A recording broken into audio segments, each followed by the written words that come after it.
साथियों नमस्कार, राम राम। जैसा कि हमारा टॉपिक है, पेरियार जी के कुछ सवाल हैं। पेरियार जी वैसे तो एक काफ़ी अच्छे समाज सुधारक रहे हैं, जिनको काफ़ी लोग जानते हैं। रामास्वामी पेरियार जी के नाम से विख्यात भी हैं और ये दलितों के लिए काफ़ी संघर्षशील रहे हैं। उनका मानना था कि भगवान होते नहीं हैं, तो उसी पर हमारा टॉपिक चल रहा है। उसी पर हमने कुछ सवाल उनके रखे थे और उनका हमने हमारे तरीके से जवाब भी रखा था। तो जैसा कि उनके 8 सवाल अभी तक हो चुके हैं, तो 9वां सवाल उनका था कि भगवान बहरे हैं, क्या तुम बहरे हो? जो रोज ये व्यवस्थाएं, जो अपराध होते हैं, उनको तुम सुनते नहीं हो? उन मासूमों की जिनका बलात्कार होता है, उनको देखते ही मतलब उनकी आवाज़ को तुम महसूस नहीं कर पाते हो क्या है? और क्या तुम अंधे हो, जो ये अपराध होते हुए भी नहीं देख पाते हो कि मतलब अपराध हो रहे हैं और तुम उनको देख नहीं पाते हो?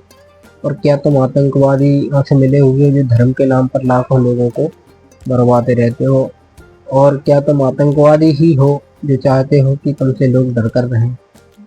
तो क्योंकि पहले भी हम इस विषय पर बात कर चुके हैं कि इन्होंने भगवान प्रोजेक्ट इसलिए किया क्योंकि समाज में व्यवस्थाएं ही कुछ ऐसी थी।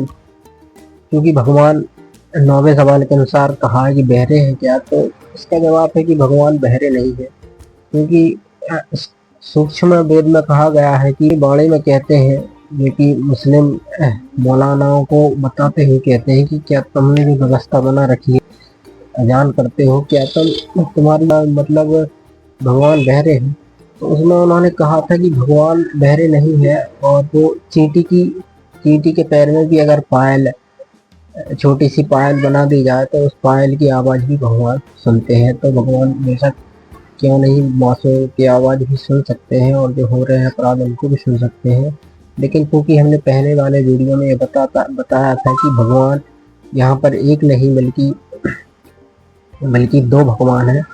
एक काल है और एक दयाल है, जो कि पहले हम वीडियो में कह चुके हैं कि ये काल की जो व्यवस्था है, ये जो काल के दायरे में रहकर जो अपराध होते हैं, उसमें भगवान इंटरफेयर नहीं करते। क्योंकि काल को उन्होंने वचन दे रखा है, जब तक तुम्हें कोई याद नहीं करेगा तुम उसकी सहायता नहीं करोगे, और जो वो मेरे ही दायरे में रहेगा और मेरी ही फर्द में चढ़ा रहेगा, मतलब मेरी सूची में ही उसका नाम रहेगा।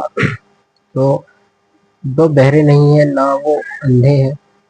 यदि मान लीजिए अपराध को देख भी लेते हैं तो उनको दुख होता है, लेकिन काल की व्यवस्था में वो सहायता नहीं कर पाते। वो अपने वचन का पालन करते हैं कि यहाँ पर उन्होंने वचन दिया है, किसी को काल को वचन दिया है, तो वो उस वचन के हिसाब से वो यहाँ पर सारे खेल करते हैं।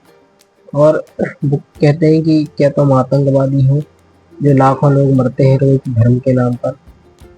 तो इसमें हमारा मानना है कि ये भगवान लाखों लोगों को नहीं मरवाते हैं, बल्कि कबीर साहब की चौपाई आती है जिसमें 1 लाख प्राणियों को काल उनको आहार करता है और 1.25 लाख उत्पन्न भी करता है। तो उसकी जो व्यवस्था है, इसलिए वो उस व्यवस्था के अनुसार ही वो चीज़ें लागू हैं। जैसे कहा है कि उन्होंने 12वें सवाल में, क्या तुम आतंकवादी हो जो कि लोग तुमसे डर कर रहे हैं? तो ये भगवान कभी डराते नहीं हैं, ये सब काल ब्रह्म की व्यवस्था है, वही काल भगवान डराता है। तो ये तत्व ज्ञान की वाणियों से ही हम समझ सकते हैं, बाकी हम ऊपर से इसको नहीं समझा जा सकता। क्योंकि समाज सुधारक तो कबीर साहिब भी थे, लेकिन उन्होंने आध्यात्म को आगे रखा। उन्हें किसी भी धन या मान बढ़ाई की आवश्यकता नहीं थी, लेकिन फिर भी वो बताते थे कि ईश्वर होते हैं, परमात्मा होते हैं। धर्म ग्रंथों की तराजू में तौल कर देखें तो भगवान न बहरे हैं, न अंधे हैं, न वो आतंकवादी हैं।